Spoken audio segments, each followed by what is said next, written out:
Hello and welcome to another episode of Taking Back Saturday, a Happy Buyers Club podcast where we break down the real estate market each and every Friday and help buyers build confidence, follow a process, and hopefully buy really well.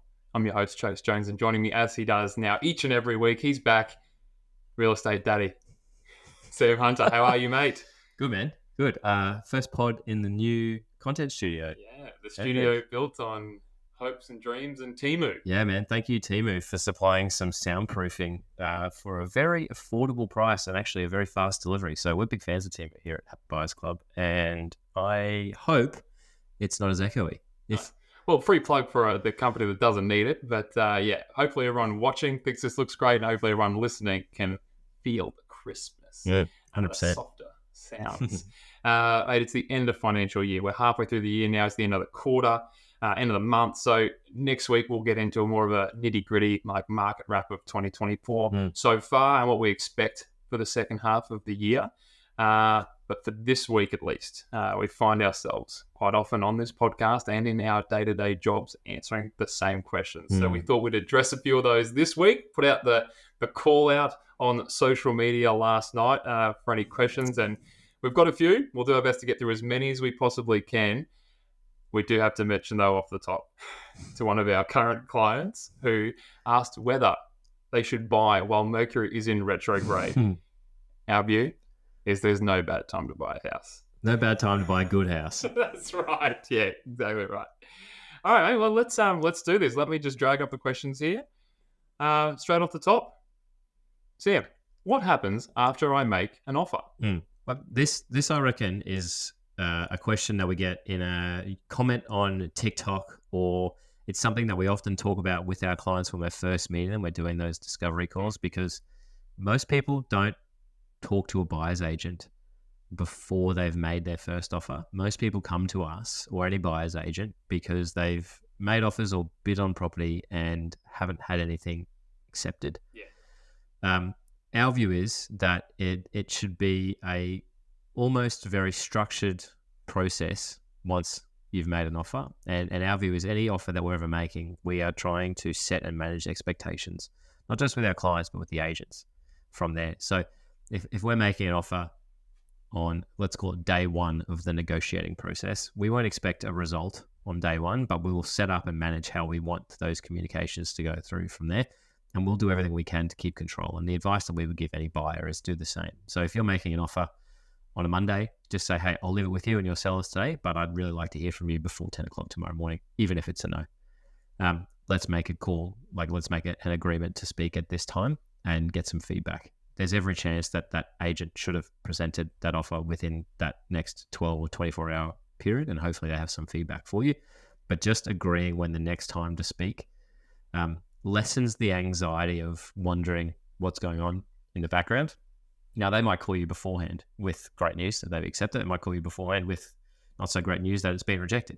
But just setting and managing those expectations for us is really important.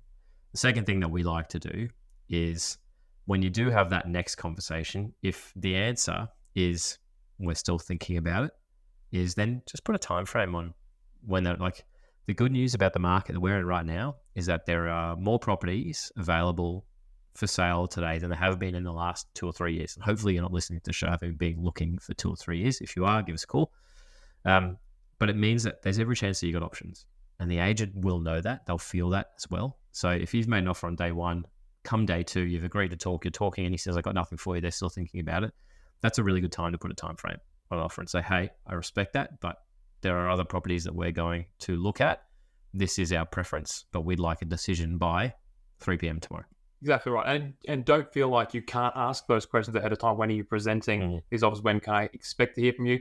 Can we make plans to speak to each other at X time?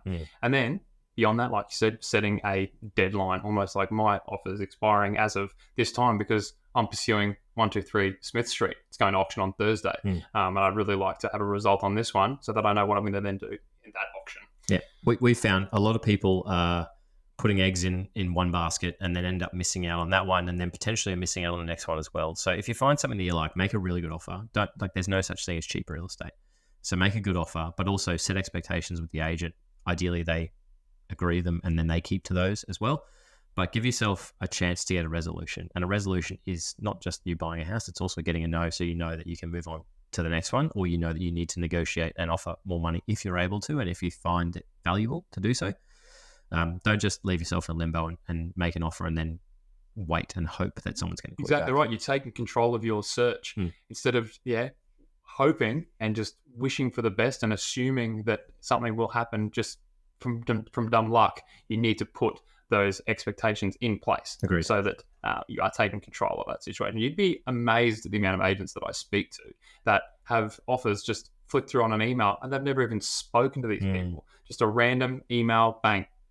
How do those people expect to be buying unless that offer is eye-watering? I think that's one of the reasons why we do this show, is to try and highlight what best, or at least good practice. Not to say what we do is absolutely 100% the best practice or the right thing to do at all times, but it certainly beats sending an anonymous email through being like, hey, you would have met 30 people on the weekend, here's my offer, instead of actually taking the time to, maybe, again, slow down and speed up. I'm just going to say that every week from now on, so that the agent knows who you are, knows what you're all about, understands your story, can present your case, not just your offer.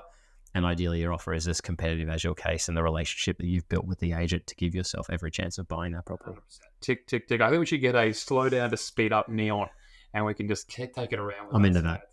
I'm into that. Speaking of great advice, advice for a first home buyer. I saw this one and I was like, that is a broad question. Where do we start on that one? Okay, best piece of advice for a first home buyer. Even that's probably fairly broad too. If a property is a 7 out of 10, make an offer. Oh, ripper. Yeah. I think there are a lot of horror stories from first home buyers because they often see something they really like in the first couple of weeks of looking and they think, I'll find that again, or there'll be something better.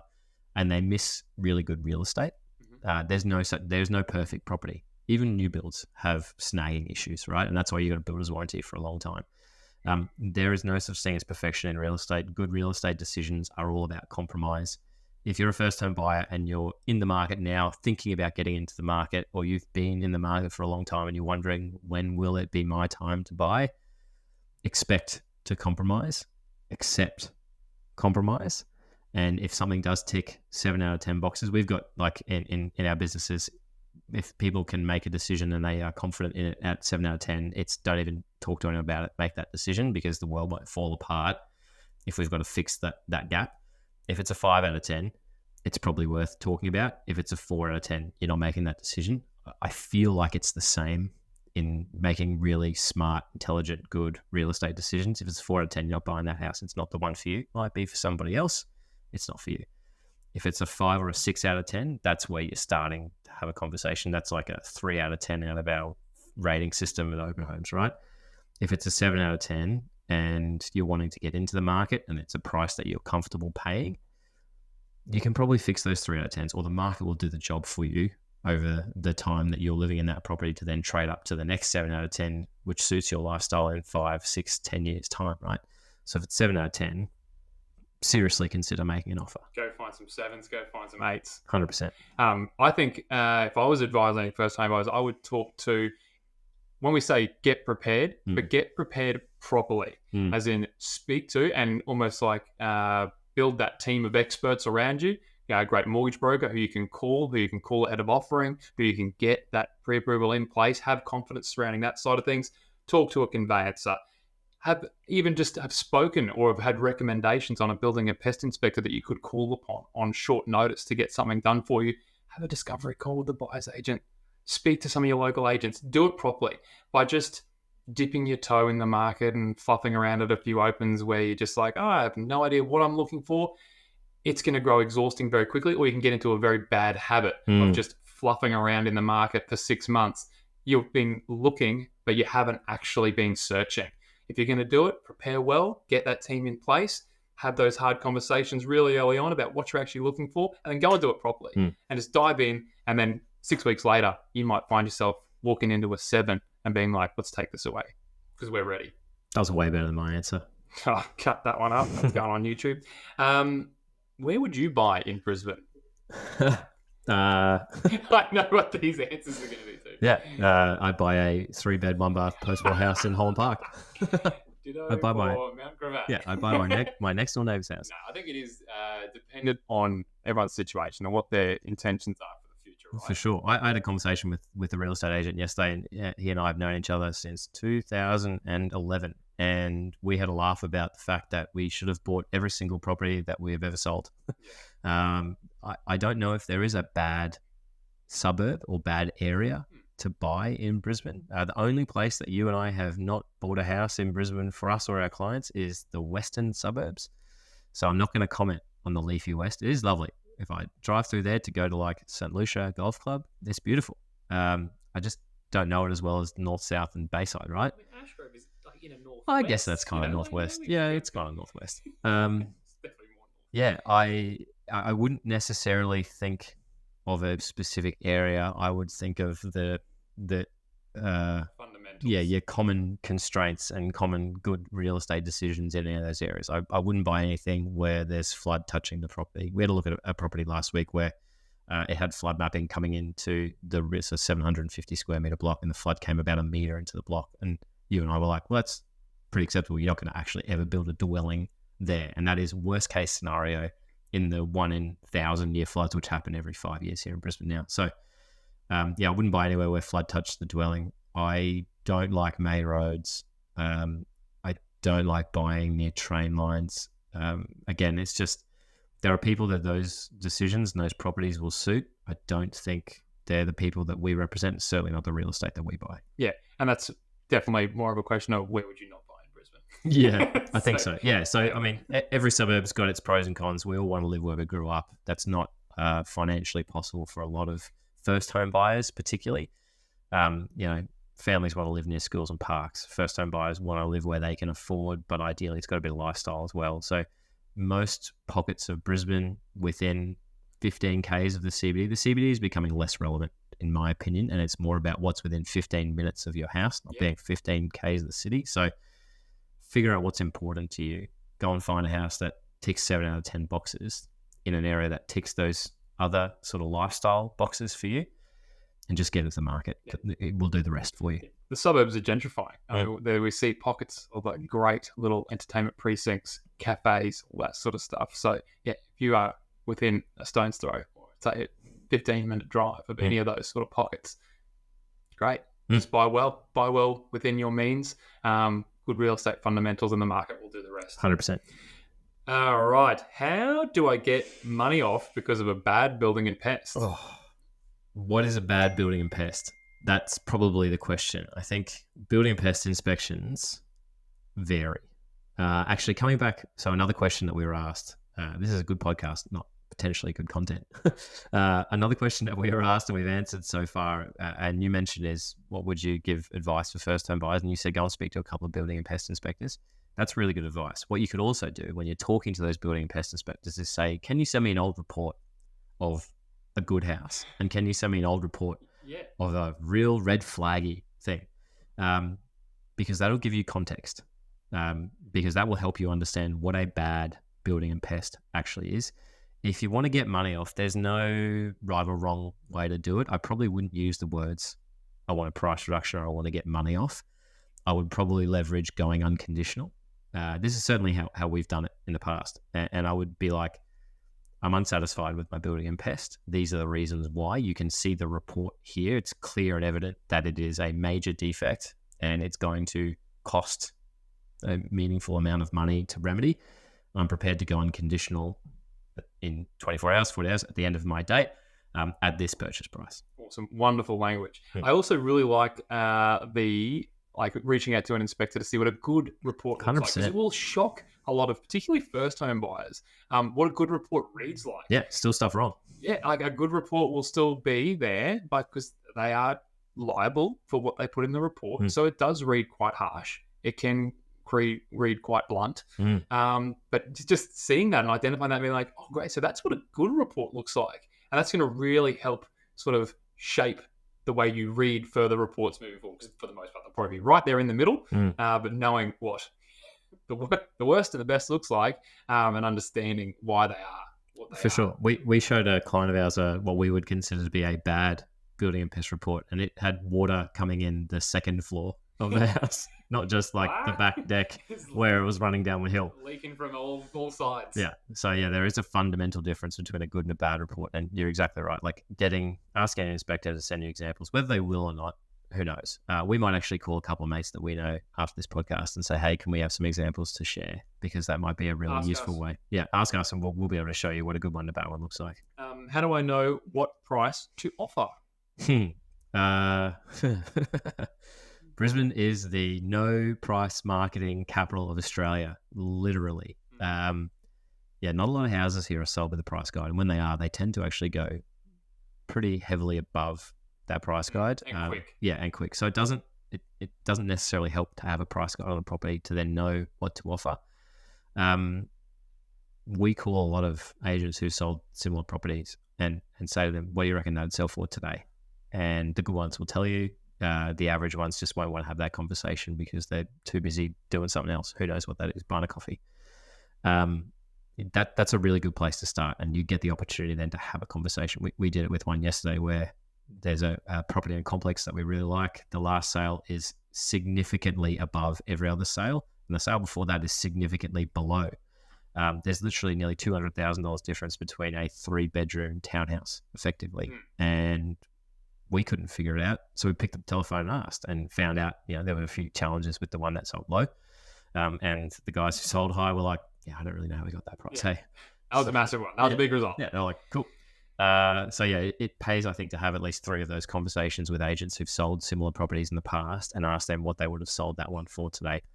That's genuinely the fastest way to understand pricing and also get context around those sales rather than just looking at the data, which every other buyer is going to be doing, which means that they won't have the confidence to perhaps offer the price that is necessary to buy that property. Definitely. This feels like it's a question from someone that is struggling to even know what to look for, let alone what to offer on and what to offer when something does feel right. And it does come with time. Like we are, blessed and cursed that we're in this game and we do this all day, every day. So we have a good sense for value. Having seen it, we know without even having to do the searches what the comparable sales are because we've seen it. We've been in those markets. Hopefully we've been in the houses. Yeah, exactly. We've transacted within those particular markets. So time helps. It certainly does. But you can fast track that by having those conversations with the right agents, and it helps with the next one by building context on one property. It helps you then use that as a comparison on the next property.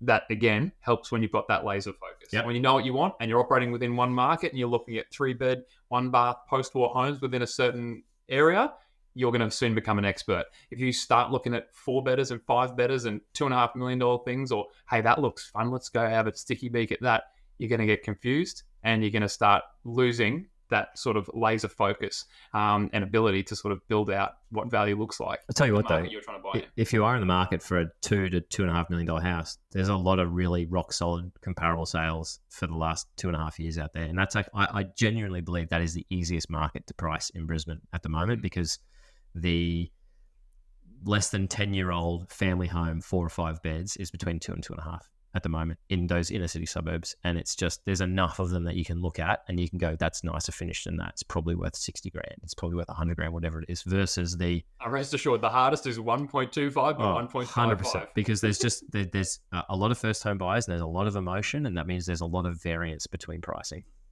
So here you go. When will house prices stop rising? Never.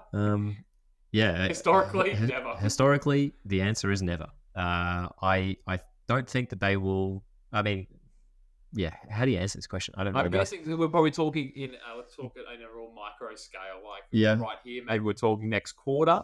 Like, are we going to see flattening, steady growth?